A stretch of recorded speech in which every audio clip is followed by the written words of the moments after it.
Shalom, salam dalam kasih Kristus. Bagaimana kabarnya semua? Saya berdoa dan tentunya ini harapan kita semua, semuanya tetap dalam perlindungan Tuhan.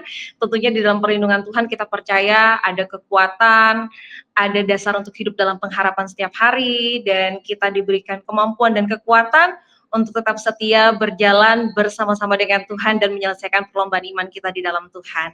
Dan kita akan belajar kembali pada hari ini seperti biasa. Sebelum kita memulai kebersamaan kita, mulai pembelajaran kita meminta penyertaan dan tentunya hikmat yang daripada Tuhan. Mari kita bersatu di dalam doa. Tuhan, kami mengucap syukur untuk kasih dan kesetiaan Tuhan dalam kehidupan kami. Kami boleh ada sebagaimana kami ada hari ini, Tuhan, semua karena anugerah, semua karena kasih karunia Tuhan yang telah teguh menopang kehidupan kami.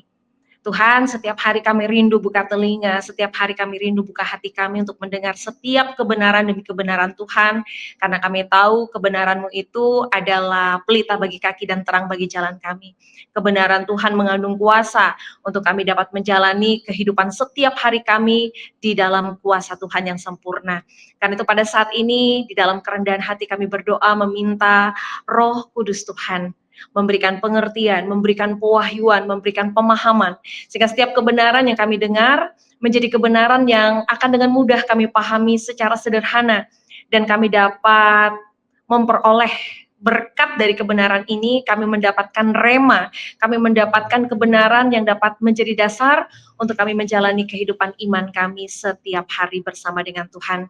Tutup bungkus kami dengan kuasa darah Yesus. Kami siap belajar kebenaran firman Tuhan. Di dalam nama Tuhan Yesus kami berdoa. Amin. Amin. Amin. Amin.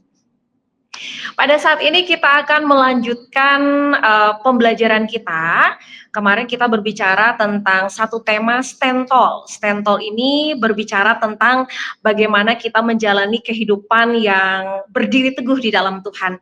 Berdiri teguh bukan dengan kekuatan manusia, tapi sekali lagi berdiri teguh di dalam kebenaran Tuhan yang kita pegang dan hidupi di dalam integritas.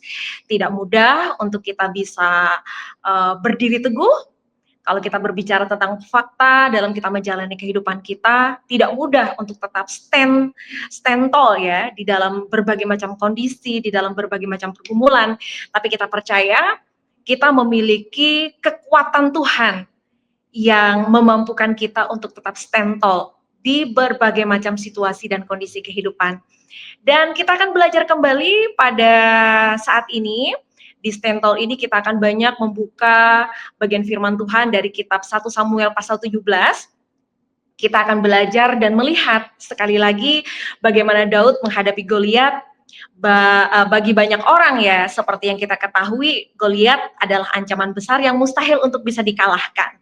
Mulai dari postur tubuhnya yang besar, kemudian dia adalah dikatakan adalah seorang pahlawan bagi bangsa Filistin begitu ya. Dia memiliki senjata yang juga besar sesuai dengan besar badannya. Dia memiliki begitu banyak pengalaman untuk bisa mengalahkan berbagai macam pertempuran. Secara kasat mata kalau kita melihat Goliat adalah ancaman besar yang mustahil untuk dikalahkan. Tetapi yang menarik kalau kita nanti belajar kembali di dalam kitab 1 Samuel pasal 17 ini, Daud melihat Goliat bukanlah sebuah masalah, karena Daud tahu betul, pertama, siapa dirinya, siapa bangsanya, dan siapa Tuhannya. Jadi 3 poin penting ini yang membuat Daud bisa stentol ya. Keyakinan Daud ini bukan munculnya secara tiba-tiba, tetapi keyakinan Daud ini merupakan hasil dari integritas yang sebenarnya itu sudah dibentuk dalam kehidupan Daud sehari-hari.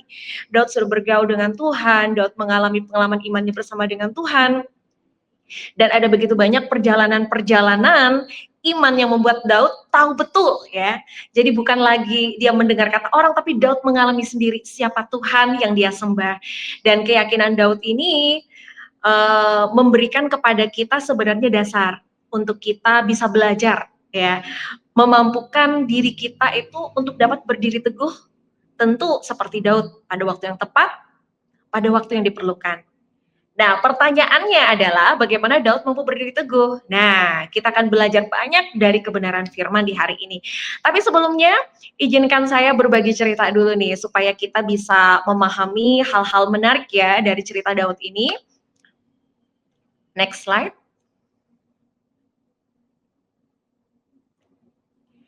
Ya, saudara yang terkasih di dalam Tuhan, siapa di antara saudara yang menyukai film action? Nah, kalau suka film action, paling tidak tahu ya judul film yang satu ini. Judulnya adalah Hunger Games ya. Jadi film ini mengisahkan bahwa ada satu masa di mana penduduk ceritanya nih yang tersisa di dunia ini dibagi dalam 12 kelompok ya atau 12 distrik, dan yang menjadi tanggung jawab dari 12 distrik ini adalah memenuhi kebutuhan sumber daya dari pemerintah pusat ya. Jadi sebagai ganti dari keamanan dan keteraturan yang dihadirkan untuk mereka. Nah, film ini sendiri, saudara yang terkasih, merupakan suatu bentuk konteks yang diadakan setiap tahun. Jadi mereka mengadakan kontes ini tuh setiap tahun begitu ya. Di mana ada 2 perwakilan dari masing-masing distrik ini yang nanti akan dipilih secara acak. Mereka tuh diharuskan untuk bisa survive, bertahan hidup gitu ya. Dan caranya bertahan hidup itu adalah dengan saling mohon maaf bahasanya saling membunuh begitu ya, dari sesama kontestan dari perwakilan distrik-distrik yang ada, sehingga nanti akan tersisa atau didapati satu pemenang yang paling kuat yang akhirnya akan dinominasikan sebagai pemenang dari Hunger Games ini.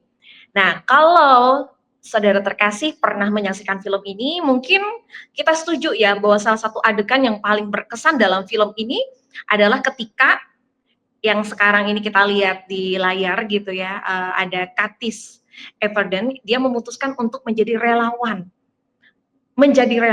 untuk menggantikan adiknya yang pada saat itu terpilih untuk bertanding. Dia berkata, "I volunteers," gitu ya.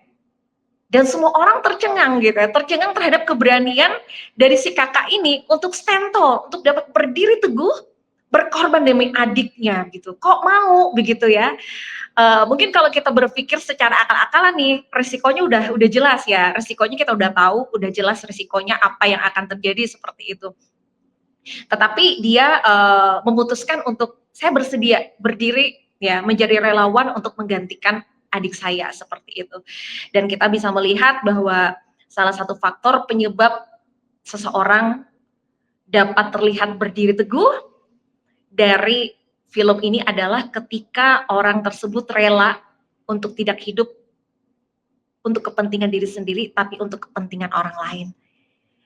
Nah, salah satu hal yang kita dapat pelajari dari kebenaran ini adalah yang menjadi motivasi atau dasar seseorang dapat berdiri teguh adalah ketika dia melihat kepentingan orang lain itu sama penting dengan kepentingannya. Dan ini berbeda ya dengan prinsip dunia pada umumnya. Karena dunia pada umumnya bahkan kebanyakan orang cenderung untuk lebih menomorsatukan kepentingannya ketimbang kepentingan orang lain. Bahkan kita tahu di dalam dunia secara nyata begitu ya, ada banyak orang yang bahkan dia akan mengabaikan orang lain, bahkan mungkin ini ya, mengambil merampas hak orang lain demi untuk memenuhi kepentingannya. Nah, berbeda dari film ini. Next. Ada satu coach yang dapat memberikan inspirasi bagi kita, saudara terkasih. Apa yang membuat seseorang rela untuk berkorban? Jadi alasan seseorang dapat terlihat berdiri teguh adalah ketika sekali lagi orang tersebut rela untuk tidak hidup untuk kepentingannya sendiri, tapi untuk kepentingan orang lain. Yang ini tidak banyak bisa dihidupi ya. Semua kita mungkin ketika mendengar kebenaran ini, yes, oke. Apa yang membuat seseorang bisa berdiri teguh? Ternyata ketika seseorang melihat bahwa kepentingan orang lain itu juga sama pentingnya, sama seperti kepentinganku begitu ya. Meskipun dari kalimatnya kelihatan enak didengar, indah dibaca begitu ya, tapi ternyata tidak banyak orang yang bisa menghidupi kebenaran ini. Kita belajar, saudara terkasih, next slide. Ya, kita belajar, saudara terkasih, melalui cerita Daud. yang sebenarnya hampir sama prinsipnya ya, sama seperti film ini tadi begitu ya. Prinsip yang Daud hidupi. Bagaimana Daud bisa berdiri teguh? Kalau di dalam bahasa film tadi, saya siap menjadi relawan menggantikan adik saya. Kalau di dalam bahasa Alkitab itu dia lebih cantik sekali bahasanya, dia menggunakan kata melayani. Ya, kalau di dalam film tadi apa yang membuat seseorang dapat berdiri teguh adalah ketika orang tersebut rela untuk hidup bagi kepentingan orang lain ya. Jadi bukan hanya untuk kepentingan sendiri tapi bagi kepentingan orang lain. Kalau bahasa Alkitab mengatakan adalah berdiri teguh untuk melayani. Kita lihat ayat firman Tuhannya, next slide. Kita lihat di dalam 1 Samuel 17, 32, 34, 36 bagian A. Begini firman Tuhan, berkatalah Daud kepada Saul, janganlah seorang menjadi tawar hati karena dia hambamu. Ini akan pergi, hambamu ini akan pergi melawan orang Filistin itu. Tetapi Daud berkata kepada Saul, hambamu ini biasa mengembalakan kambing domba ayahnya apabila datang singa atau beruang yang menerkam seekor domba dari kawanannya. Baik singa maupun beruang telah dihajar oleh hambamu ini. Saudara yang terkasih di dalam Tuhan, kita bisa melihat ya di dalam Alkitab berulang kali ya kita melihat dikatakan bahwa Daud ini mengidentifikasikan dirinya sebagai seorang hamba yang siap untuk melayani kebutuhan yang ada. Dan ini menarik. Di dalam pengertian atau konsep pada umumnya, orang itu cenderung maunya dilayani. Orang yang dilayani itu seringkali diidentikan sebagai seseorang yang penting. Seseorang yang akan dihargai, ya, mendapatkan penghargaan. Orang yang dilayani pasti adalah orang yang penting. Orang yang dilayani pasti dia akan mendapatkan banyak penghargaan. Karena apa? Karena dia identik sebagai orang yang penting seperti itu. Nah, berbeda dari apa yang dipahami oleh Daud. Daud memahami sebuah kebenaran yang sedikit mungkin orang paham begitu ya. Bagaimana bisa Daud mengidentifikasikan dirinya sebagai seorang hamba yang siap melayani, motivasi yang Daud miliki yang kemudian memberikan kekuatan untuk berdiri teguh adalah untuk melayani suatu kebutuhan yang tidak bisa dipenuhi orang lain. Daud tahu betul dia punya panggilan untuk melayani dan bukan hanya sekedar melayani biasa. Daud tahu betul bahwa dia dipanggil untuk ada tepat di mana di sana ada ruang bagi dia untuk dapat melayani yang orang lain tidak bisa memberikannya. Jadi Daud paham bahwa dia bukan hadir dan bukan ada di satu tempat untuk memenuhi kebutuhan pribadinya, tapi dia tahu dia ada untuk melayani suatu kebutuhan yang tidak bisa dipenuhi orang lain. Jadi dia tahu betul ketika dia ada di sana, dia membawa tujuan ilahi di dalam kehidupannya. Dan ini menarik sekali. Karena apa? Karena ketika kita itu ingin memiliki kehidupan yang mampu berdiri teguh, ternyata motivasi untuk melayani perlu menjadi landasan dari segala sesuatu yang kita lakukan. Dan Daud mengerti prinsip ini. Daud tahu bahwa selalu ada tujuan ilahi kemanapun dia ada dan dimanapun Tuhan menempatkan dia. Jadi bagi Daud, apapun yang terjadi, itu bukan terjadi secara acak atau kebetulan. Daud paham semua yang terjadi ada di dalam tujuan ilahi. Dan dia tahu dia hadir di sana untuk memenuhi tujuan ilahi itu. Dan ini yang membuat Daud tetap berdiri teguh. Dalam kasus yang dihadapi ketika dia menghadapi Goliat ya. Ketika Daud harus menghadapi Goliat. Yang tadi kita tahu bagi kebanyakan orang, wah ini masalah nih. Tapi karena Daud mengerti tujuan ilahi yang Tuhan taruh dalam hidupnya, sehingga Daud itu paham, seperti yang dikatakan tadi, dimanapun Daud ditempatkan, bagaimanapun situasi dan kondisinya, Daud tahu betul bahwa dia punya panggilan Tuhan yang dia tahu hanya dia yang dapat menjawab panggilan itu. Makanya ketika dia berhadapan dengan Goliat, Daud tidak reaktif seperti kebanyakan orang, tapi dia responsif ya. Dia melihat, oh ini begini nih. Dia tidak langsung panik, tidak langsung ketakutan seperti kebanyakan orang yang meskipun mereka punya pengalaman dalam peperangan ya, yang lainnya pada panik semua ya. Tapi Daud tidak. Karena Daud tahu betul tidak ada sesuatu yang terjadi itu yang sifatnya acak dan kebetulan. Daud tahu bahwa semua yang terjadi ini di dalam rencananya Tuhan, begitu ya, di dalam tujuan ilahinya Tuhan. Dan Daud tahu ketika Tuhan membawa Daud ada di tempat itu, Daud punya panggilan untuk menjawab kebutuhan yang ada. Sehingga bagi Daud tidak penting lagi pengalaman, tidak penting lagi kemampuan ya, kemampuan atau pengalaman dalam bidang peperangan gitu ya. Karena yang Daud lihat ini bukan peperangan biasa yang dilihat orang sebagai peperangan besar ya. Daud melihatnya lebih daripada itu ya. Seperti yang kita pelajari pada waktu yang lalu ya dalam pertemuan kita yang pertama kemarin. Daud tahu betul siapa yang memegang kendali dalam peperangan itu. Daud tahu betul ini bukan tentang dia, bukan peperangannya begitu ya. Daud tahu siapa berperang. Daud hanya meyakini bahwa dia memiliki panggilan untuk membuat apa yang sedang terjadi menjadi sarana bagi Tuhan menyatakan kuasanya melalui Daud. Dan ini sesuatu yang luar biasa. Next.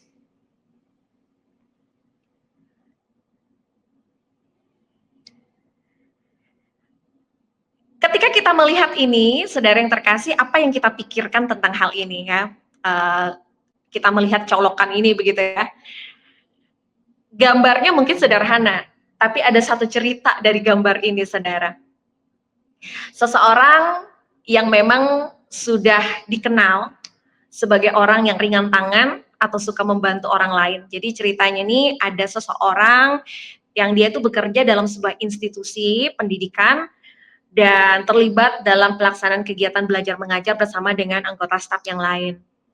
Nah, dikarenakan kegiatan belajar mengajar itu berlangsung cukup lama, nah ada salah satu kebiasaan para staf begitu ya, yang hadir adalah selalu berlomba-lomba mencari meja dan tempat duduk yang dekat dengan colokan listrik ya. Ya sederhananya begini, mereka ingin dekat dengan colokan listrik agar dengan mudah mereka dapat mengisi baterai smartphone mereka atau laptop mereka yang mereka bawa dan gunakan selama kegiatan belajar mengajar itu berlangsung gitu ya. Singkat cerita, jadi ini salah satu staf ini gitu ya memutuskan untuk mengumpulkan cukup banyak perpanjangan kabel yang sudah tidak terpakai karena ternyata tempat mencolok ini itu tidak sebanyak orang yang membutuhkan begitu ya, yang membutuhkan untuk mencolokkan laptop dan smartphone-nya ini banyak gitu, sedangkan colokannya itu terbatas. Jadi salah satu staf ini tuh kayak berinisiatif, dia mengumpulkan cukup banyak perpanjangan dari kabel listrik yang sudah tidak terpakai, lalu dia menempatkan colokan listrik pada setiap meja yang ada dalam ruangan kelas itu. Jadi kalau yang tadi hanya beberapa meja ada colokan, nah sekarang dia memfasilitasi, menyediakan secara sukarela begitu ya, colokan listrik di semua meja begitu ya di dalam kelas tersebut, sehingga tidak ada yang minta geser atau cepat-cepat begitu ya, semuanya mendapatkan tempat untuk mereka mencolokkan smartphone dan juga laptop mereka. Apakah ada orang yang minta staf ini untuk melakukannya? Tidak ada yang meminta dia untuk melakukan itu. Tapi yang menarik sama seperti cerita Daud tadi adalah si staf ini dia melihat satu kebutuhan yang tidak terpenuhi dan dia memutuskan untuk memenuhi kebutuhan itu. Dia melihat, oh ini orang-orang butuh colokan, dan dia menangkap ya sebuah panggilan bahwa dia bisa gitu ya memenuhi kebutuhan itu dengan caranya dia. Dan tanpa ia ketahui ternyata hal kecil itu disadari oleh banyak staf yang lain begitu ya. Dan kemudian dalam waktu yang tidak lama dia dipercayakan pada suatu posisi baru sebagai pemimpin dari staf-staf yang lain. Saudara yang terkasih di dalam Tuhan, inisiatif pribadi untuk memenuhi suatu kebutuhan yang tidak terpenuhi membuat si staf ini muncul atau stand out dibandingkan dengan orang yang lain. Dan yang menariknya adalah bukankah firman Tuhan juga menunjukkan prinsip hidup yang serupa sama seperti yang dilakukan oleh staf ini. Next slide. Kita lihat ayat firman-Nya di dalam Injil Markus pasal 10 43 sampai 44. Bunyi firman Tuhan begini. Tidaklah demikian di antara kamu. Barang siapa ingin menjadi besar di antara kamu, hendaklah ia menjadi pelayanmu. Dan barang siapa ingin menjadi yang terkemuka di antara kamu, hendaklah ia menjadi hamba untuk semuanya. Saya coba renungkan apa yang dilakukan staf ini ya. Mungkin bagi kebanyakan orang ketika melihat staf ini melakukan sebuah tindakan yang sebenarnya bukan tugas dia untuk melakukannya. Ini kayak orang gimana gitu ya. Karena seringkali orang itu mengidentikan sebuah pekerjaan tertentu itu dilihat dari besar kecilnya dikerjakan dan kemudian memberikan label kepada orang itu. Oh, itu misalnya pekerjaan teknisi, oh itu pekerjaan ini, pekerjaan itu gitu ya. Sedangkan dia adalah seorang staf pengajar. Bagi kebanyakan orang mungkin tidak akan menangkap gitu ya, tidak akan menangkap momentum ini. Karena orang terbiasa itu pekerjaan bukan pekerjaan saya begitu ya, itu bukan pekerjaan saya tuh, itu bukan bagian saya kan staf pengajar, ngapain ngurus-ngurusnya begitu gitu ya. Dan mungkin buat kebanyakan orang kan bereaksi begini, pokoknya nanti kalau selesai jam mengajar, kita harus cepat-cepat cari meja untuk kita nyolok, pokoknya kepentingan kita lah dulu gitu ya, yang lain ya udahlah gitu ya. Tapi sekali lagi saudara yang terkasih, kita belajar dari cerita ini. Bagaimana si staf ini sama seperti cerita Daud tadi begitu ya. Dia lebih melihat kebutuhan orang lain begitu ya. Sebagai memenuhi kebutuhan yang tidak bisa dipenuhi orang lain itu sebagai panggilan. Panggilan kenapa dia ada di situ. Jadi dia melihat bukan hanya dalam lingkup kecil begitu ya, tapi dia memperbesar panggilannya, bukan hanya sebagai seorang staf pengajar, tapi memperbesar panggilannya untuk melakukan sesuatu yang orang lain mungkin nggak tangkap itu sebagai sebuah panggilan, sebagai sebuah tindakan pelayanan begitu ya. Dia menangkap itu dan dia melakukan bagian terbaiknya dan kita bisa melihat dari cerita ini tadi, bagaimana akhirnya si staf ini dipromosikan begitu ya, dia mendapatkan promosi yang sebenarnya potensi dan kesempatan yang sama itu bisa dimiliki oleh staf yang lain. Hanya mereka tidak memiliki kepekaan untuk menangkap momentumnya. Sehingga lewat. Tetapi si staf yang satu ini menangkap momentumnya dan dia tahu, wah, ini momentumnya gitu ya. Meskipun ya saya juga percaya bukan itu juga yang diharapkannya ya, karena apa yang terjadi itu kan sebenarnya bonus ya, bonus dari bagaimana si staf ini memahami panggilannya. Ketika Tuhan menempatkan dia di satu tempat, dia dapat melihat kebutuhan yang tidak bisa dipenuhi oleh orang lain dan dia memberi dirinya untuk menjawab kebutuhan itu. Selebihnya bagian Tuhan dan kita melihat promosi itu terjadi. Saudara yang terkasih di dalam Tuhan, next slide. Ada satu ungkapan sederhana yang menurut saya sangat memberkati bahwa pelayanan itu adalah bahasa kerajaan. Kenapa dikatakan pelayanan itu adalah bahasa kerajaan? Karena begini saudara terkasih, ketika kita percaya, ketika kita berani menghidupi gaya hidup kerajaan Allah, yaitu melayani kebutuhan yang tidak terpenuhi, maka hidup yang berdiri teguh, hidup yang stand tall, akan semakin terlihat seiring dengan berjalannya waktu. Ya, karena apa? Karena ketika kita melakukan sebuah kebenaran, kita akan melihat bahwa buah dari kebenaran itu pasti akan menghasilkan sesuatu yang bukan hanya memberkati kita, tapi pada akhirnya nama Tuhan dipermuliakan melaluinya. Dan oleh sebab itu, sebenarnya salah satu postur hidup yang baik untuk kita semua miliki adalah bagaimana kita belajar mengutamakan fungsi daripada pencapaian. Dan ini bertolak belakang dengan prinsip kebanyakan orang. Kalau kebanyakan orang kan berpikir begini, yang kita kejar itu pencapaian. Berfungsi tidak berfungsi itu urusan belakangan begitu ya. Tapi dari kebenaran ini, saudara yang terkasih, kita belajar bahwa ternyata yang terpenting itu bukan pencapaian, karena pencapaian pasti akan mengikuti ketika itu berfungsi. Ketika kita mengutamakan fungsi, pencapaian pasti akan ngikut. Tapi ada juga orang yang memulai pencapaian tapi tidak berfungsi, tapi tetap aja pencapaiannya nggak akan bertahan lama.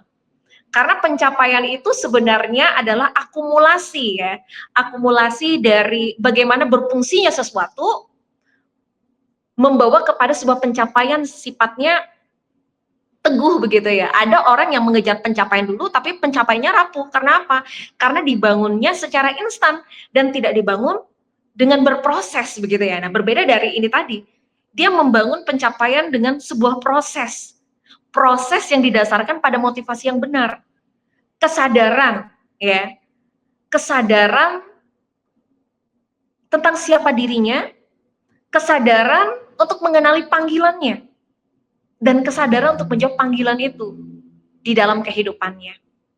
Next slide. Ini ketika kita belajar ya dari cerita Daud ini, kita belajar tentang bagaimana kita mengutamakan fungsi daripada pencapaian. Selanjutnya, kita berbicara tentang satu kebenaran ini lagi, berdiri teguh setiap hari. Ya, kita lihat ayat firman Tuhannya, next slide. Di dalam 1 Samuel 17, 34 sampai 35, firman Tuhan berbunyi begini. Tetapi Daud berkata kepada Saul, kamu ini biasa mengembalakan kambing domba ayahnya. Apabila datang singa atau beruang yang menerkam seekor domba dari kawanannya, maka aku mengejarnya, menghajarnya, melepaskan domba itu dari mulutnya. Kemudian apabila ia berdiri menyerang aku, maka aku menangkap janggutnya lalu menghajarnya dan membunuhnya. Ya. Saudara yang terkasih di dalam Tuhan, menarik untuk kita melihat ayat ini ya, karena dikatakan di sini Daud itu ternyata sudah biasa ya. Daud itu sudah biasa memenuhi kebutuhan yang perlu untuk dipenuhi. Daud sudah terbiasa bisa dikatakan ya, mengembalakan kambing domba dan melindungi mereka dari ancaman singa ataupun beruang. Bahkan kalau kita lihat dalam ayat-ayat sebelumnya, kita dapat melihat bahwa Daud ini sangat terbiasa dan mudah untuk taat ketika disuruh melayani kebutuhan kakak-kakaknya di medan perang, begitu ya. Misalnya disuruh bawa gandum, antar roti gitu ya, dia pergi ke sana dan dia melakukannya dengan ketaatan gitu ya. Dan kemampuan Daud untuk berdiri teguh dan melayani ini tidak terjadi secara instan ya, tidak terjadinya juga secara terjadi dalam satu malam gitu ya, tapi memang sudah ia pupuk dalam waktu yang lama ya. Ya bagi Daud, dia sudah terbiasa melakukan itu. Dan sekali lagi, terbiasa itu karena biasa ya, sesuatu yang dilakukan berulang-ulang menjadi sebuah kebiasaan. Ketika kebiasaan berulang-ulang dilakukan, itu akhirnya apa? Membentuk sebuah karakter begitu ya. Jadi bagi Daud, dia sudah terbiasa ya. Ya sifatnya Daud ya seperti itu. Dia sudah terbiasa karena biasa memenuhi kebutuhan yang perlu dipenuhi. Dan dia memulainya bukan melalui sesuatu yang besar, dia mulainya dari sesuatu yang kecil dulu. Sesuatu yang dia mulai di rumahnya. Bagaimana dia melayani kebutuhan saudara-saudaranya atau kakak-kakaknya. Dia mulai dari membangun ya kebiasaan itu, membangun karakter itu di dalam rumah ya. Dan akhirnya apa? Karakter yang biasa membuat dia terbiasa melakukannya, ini kemudian membawa Daud bertumbuh menjadi pribadi yang berkarakter melayani. Karena apa? Karena dia sudah terbiasa melakukan itu dan itu dimulai ketika dia melakukan di rumah. Saya berikan contoh yang sederhana buat kita. The next slide. Ini sesuatu yang sederhana dan saya percaya mudah untuk dipahami ya. Ini contoh sederhana. Kita berbicara mengenai olahraga maraton misalnya ya. Ketika seseorang hendak mengikuti sebuah pertandingan maraton, orang itu perlu melatih dirinya terlebih dahulu. Nggak ada orang yang mau berlomba tapi nggak berlatih. Ya, pasti kalau orang mau berlomba karena tujuannya adalah untuk memenangkan perlombaan, pasti dia akan mulai latihan.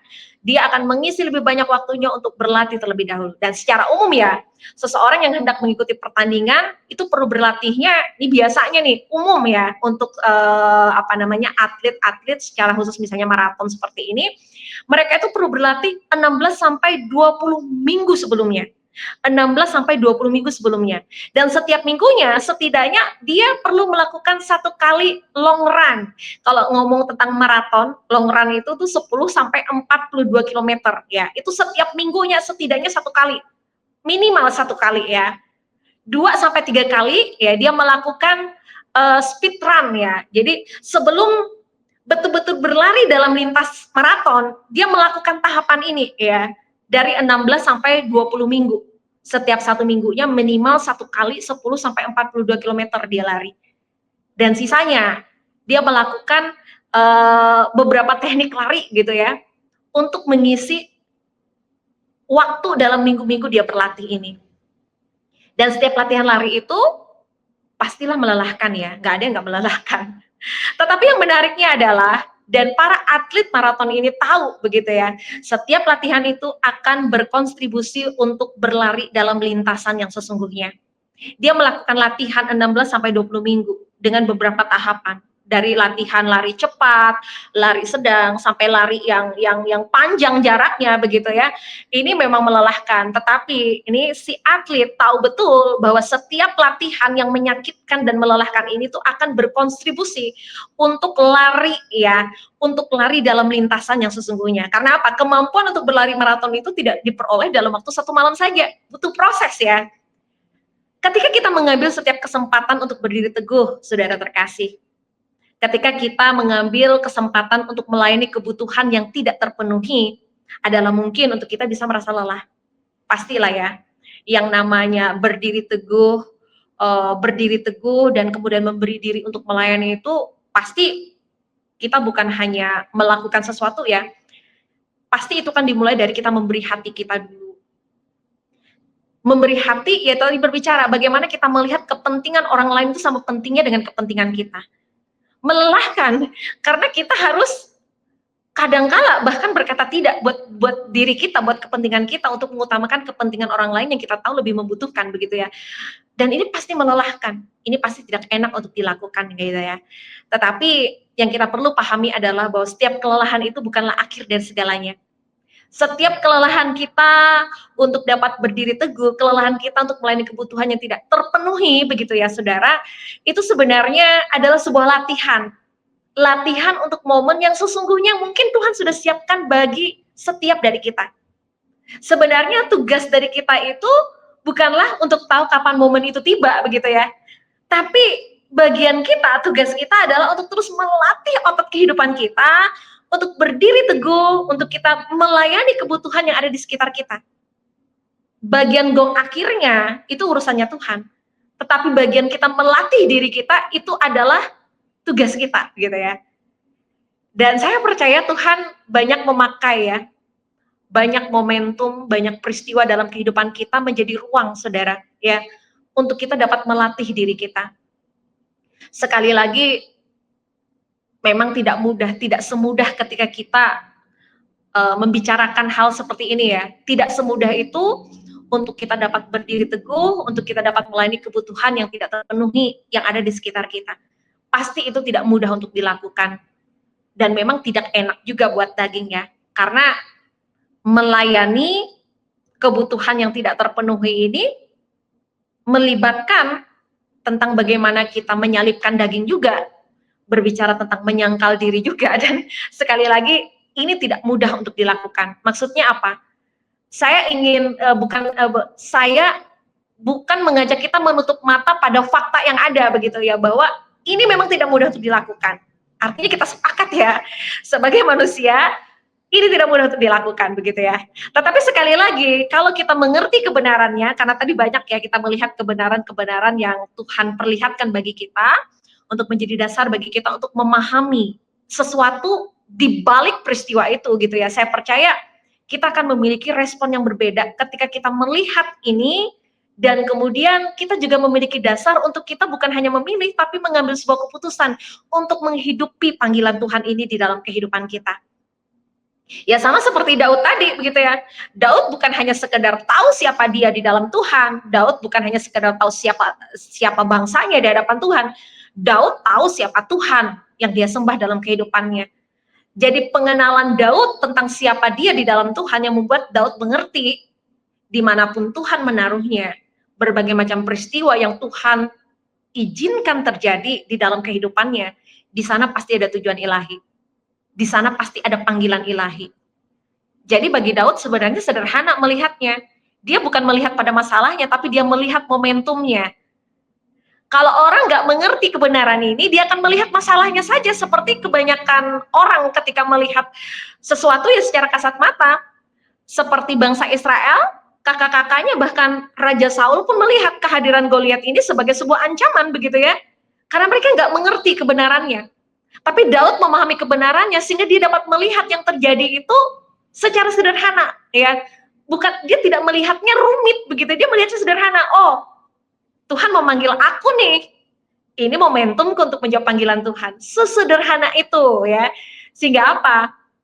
Sederhananya Daud melihat keadaan dan kondisi itu. Karena Daud mengerti siapa dia dan apa panggilannya di dalam Tuhan, makanya responnya berbeda. Dan kita melihat respon yang berbeda itu, cara Daud memandang apa yang terjadi dengan cara berbeda itu yang membuat kuasa Tuhan dinyatakan.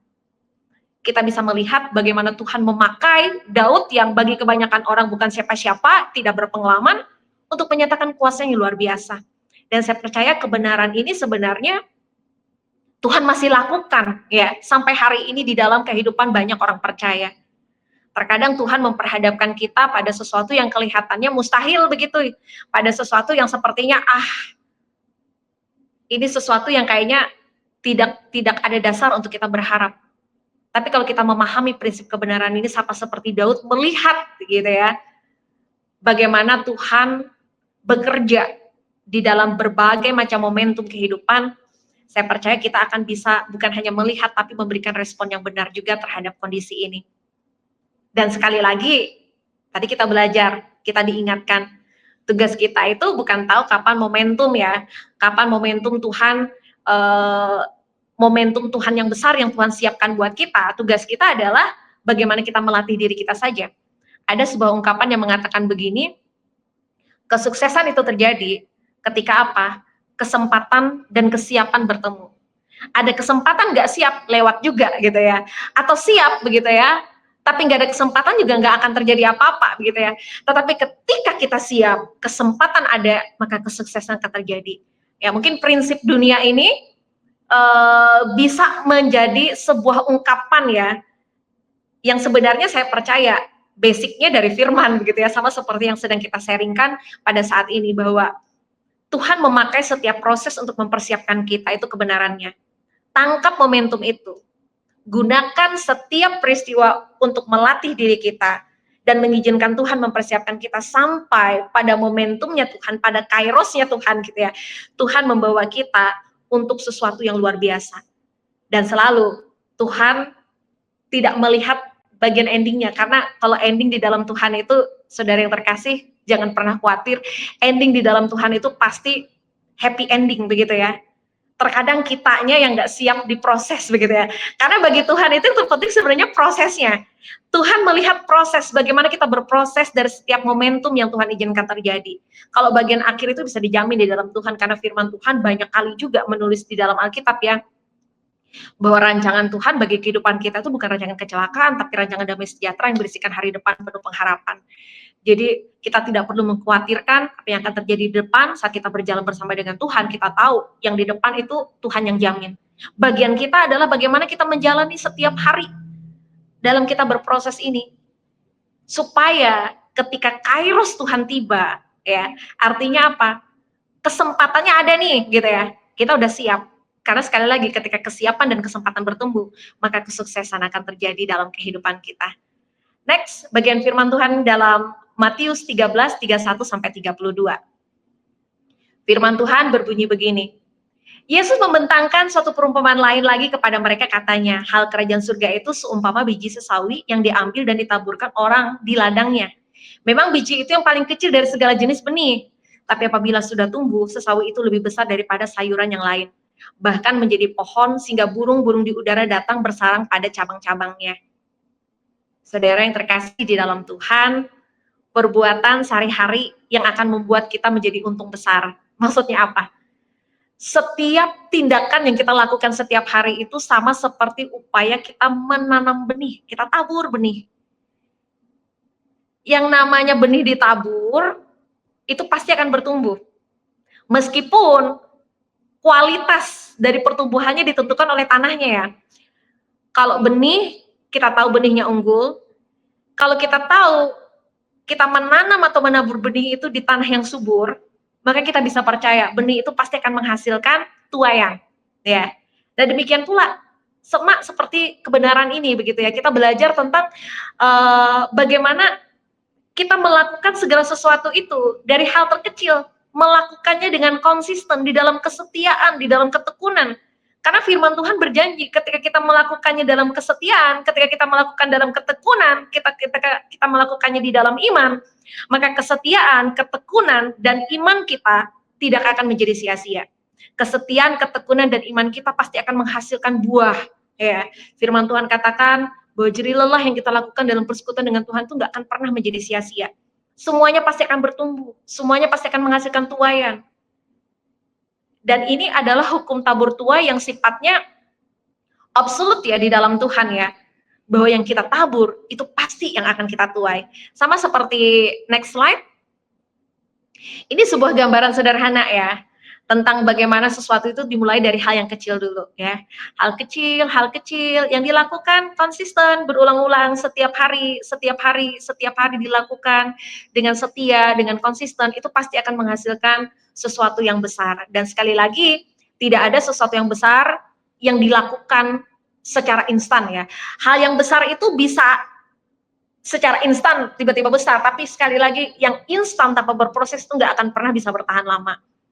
Saya percaya kita sepakat dengan kebenaran ini ya. Sesuatu yang besar yang diperoleh secara instan itu nggak akan pernah bisa bertahan lama. Tapi ketika sesuatu dimulai dengan ketekunan, dengan kesetiaan, dilakukan terus-menerus secara konsisten, ketika dia menghasilkan sesuatu yang besar itu pasti akan bertahan lama. Karena apa?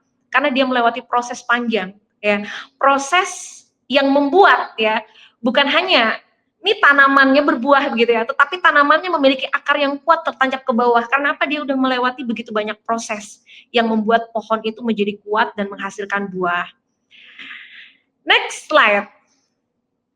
Apalagi dapat kita pelajari, saudara terkasih, dari cerita Daud ini. Kita belajar ini satu kebenaran ya tentang berdiri teguh di dalam integritas. Kita lihat ayat firman Tuhannya.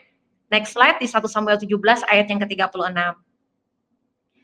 Baik singa maupun beruang telah dihajar oleh hambamu ini, dan orang Filistin yang tidak bersunat itu, ia akan sama seperti salah satu daripada binatang itu karena ia telah mencemooh barisan dari Allah yang hidup. Firman Tuhan.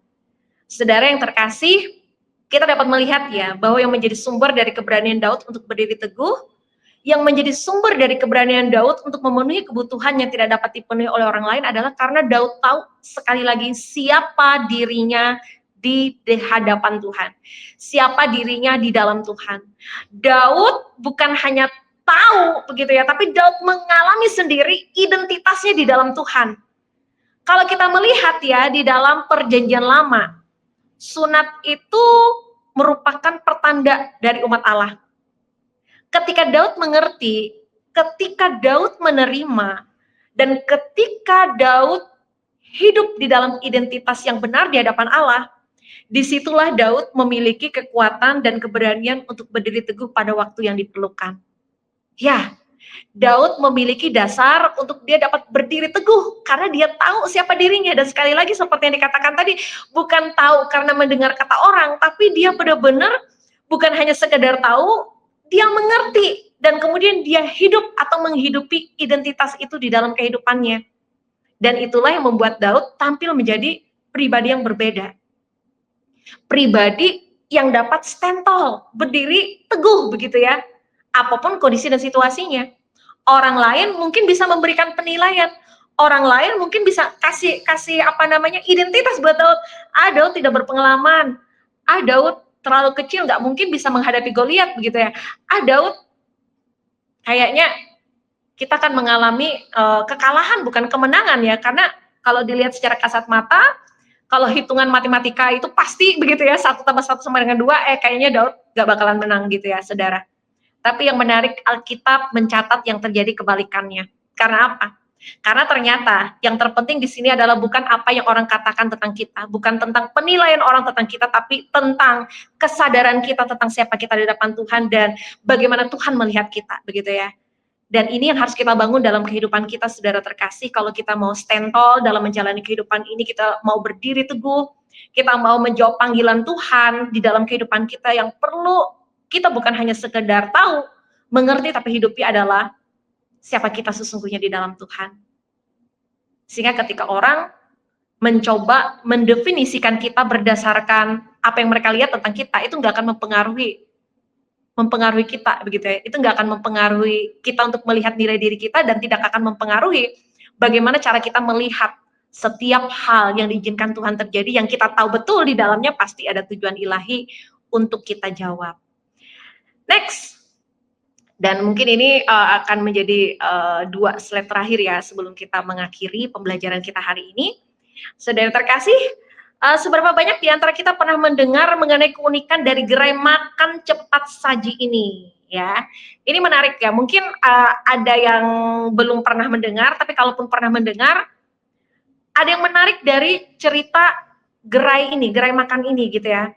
Bagaimana gerai makan ini tuh selalu tutup di hari Minggu. Tetapi tidak banyak yang mengetahui alasan dibalik dari kebijakan itu. Biasanya kan kalau gerai makan itu kan pasti di hari-hari libur mereka akan buka, karena apa?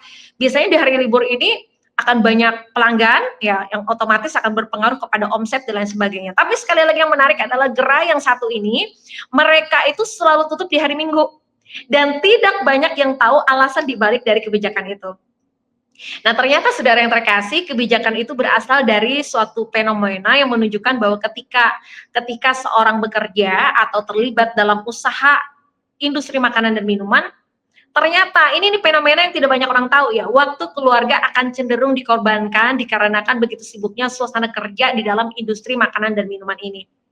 Jadi tujuan dari gerai yang tutup pada hari Minggu ini sebenarnya tujuannya adalah agar semua orang yang terlibat dalam usaha itu bisa memiliki waktu yang luang dengan keluarganya.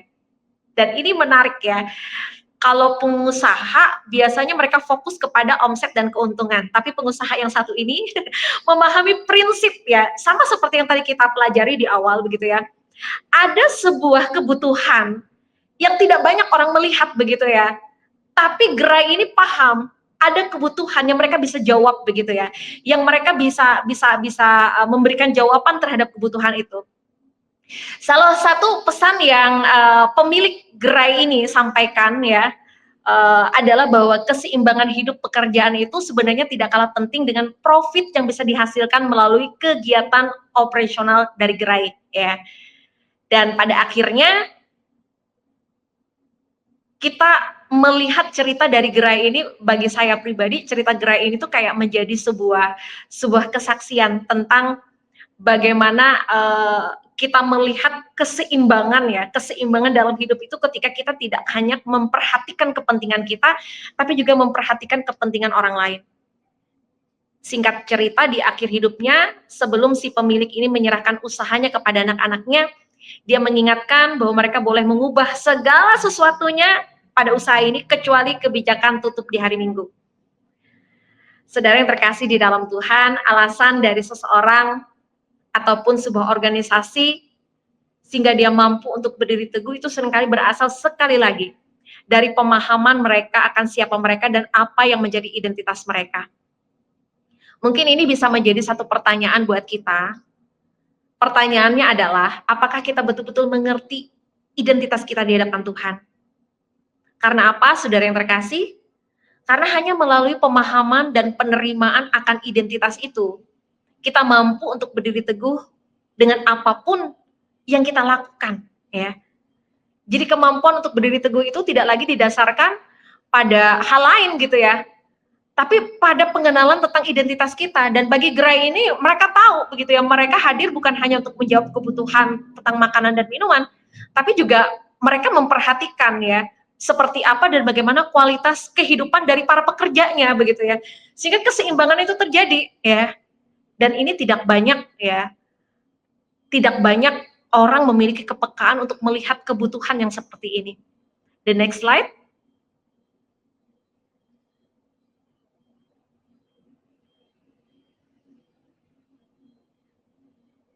Slide terakhir kita, ungkapan ini mungkin bisa memberikan inspirasi buat kita ya. Integritas itu adalah hasil dari kehidupan dalam identitas. Seringkali menjadi isu dalam kehidupan kita itu sebenarnya bukan seberapa kuat kita dapat hidup ya. Bukan berbicara tentang seberapa kuat kita dapat hidup sesuai dengan firman Tuhan, tapi sebenarnya berbicara tentang seberapa paham kita identitas kita di dalam Tuhan. Ada banyak orang tahu tentang firman, tapi sedikit orang yang paham identitasnya di dalam Tuhan. Karena apa, saudara yang terkasih? Integritas merupakan hasil dari keputusan untuk hidup sesuai dengan identitas. Ketika kita berbicara tentang menjadi volunteer ya, kita perlu memahami bahwa berkorban untuk melayani kebutuhan orang lain itu bukanlah sesuatu yang rendah untuk dilakukan. Melayani bukanlah satu hal yang rendah ketika kita mengerti identitas kita di dalam Tuhan. Kita adalah anak Tuhan yang terhormat dan kita dipanggil untuk melayani. Sama seperti Yesus yang datang ke dunia bukan untuk dilayani tapi untuk melayani. Dan apa yang kita pelajari juga melalui kebenaran ini adalah kehidupan yang teguh, yang berdasarkan firman Tuhan bisa kita alami ketika kita memiliki motivasi untuk melayani kebutuhan yang ada. Melatih kerelaan untuk melayani dan memahami identitas kita sesungguhnya di hadapan Tuhan. Saya berdoa apa yang kita pelajari pada saat ini dapat membantu kita untuk tetap stand tall, berdiri teguh dimanapun Tuhan menempatkan kita, dengan apapun peristiwa, keadaan, kondisi yang Tuhan memang izinkan terjadi. Karena seperti firman Tuhan yang kita pelajari dan dengar bersama pada saat ini, tidak ada satupun yang terjadi itu secara acak. Tidak ada satupun yang terjadi secara kebetulan. Kalau Tuhan mengizinkan kita ada di satu keadaan, bertemu dengan orang-orang tertentu, ya, jangan pernah melihat masalahnya, ya, tapi lihat apa sebenarnya panggilan Tuhan untuk kita di tengah kondisi itu. Karena sebenarnya Tuhan menyiapkan momentum-momentum itu untuk melatih kita, untuk mempersiapkan kita. Tuhan menggunakan momentum-momentum itu untuk mengajar kita. Bukan hanya sekedar tahu, tapi mengerti dan menghidupi identitas kita di dalam Dia. Amin untuk firman Tuhan. Mari kita bersatu di dalam doa untuk responi firman Tuhan saat ini. Tuhan, kami mengucap syukur untuk firman yang sudah boleh kami sama-sama dengar dan pelajari pada saat ini. Kami mengucap syukur karena melalui kebenaran ini kami diingatkan kembali tentang beberapa prinsip kebenaran yang mungkin pada umumnya kami tahu, tapi seringkali kami tidak sungguh-sungguh untuk menghidupinya.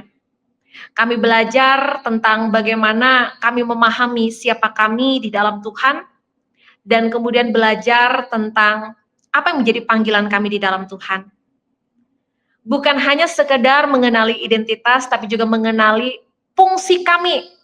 Bagaimana kami menjalani kehidupan kami di dalam identitas yang kami terima di dalam Tuhan.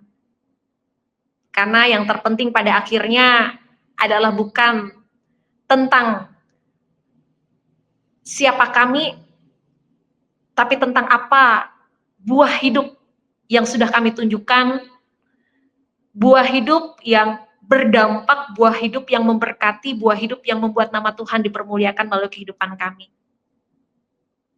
Biar kebenaran ini menjadi dasar bagi kami juga untuk terus bertekun, setia di dalam setiap proses yang Tuhan izinkan terjadi.